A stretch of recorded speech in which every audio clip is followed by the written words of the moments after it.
Hey guys, today we're talking about pelvic tilt. So if your pelvis is not in the optimal position, which is at neutral, it could fall into one of two categories: anterior pelvic tilt or posterior pelvic tilt. Both of these positions are far from ideal, but why? Well, without a neutral pelvis, we fall into an imbalance of our muscles being pulled. Some muscles get short and tight while other ones get long and weak.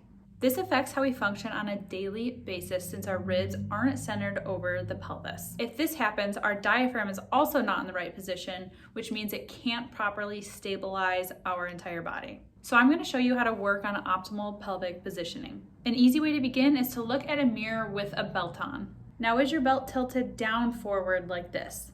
This is called anterior pelvic tilt, and our low back muscles tend to work too hard when the pelvis is like this. Your belt can also be tilted backwards like this. This is posterior pelvic tilt, which causes us to lose the normal curve in our low back. Now, a lot of people who come to me with low back pain do not have a neutral pelvis. It's important to understand what kind of pelvic positioning you have so you can work to start fixing it. Proper pelvic positioning is so important in our daily lives. Anything from bending over, picking something up, or squatting, it starts to play a role. So I challenge you to look in the mirror with the belt on and first see what kind of pelvic positioning you have. Then I want you to use your abdominal muscles to make that belt parallel with the floor. It's important that you're using your abs to do this and not your glutes. Once you master that, hinge at the hips and do the same thing, all while belly breathing. And be sure not to overcorrect one way or the other.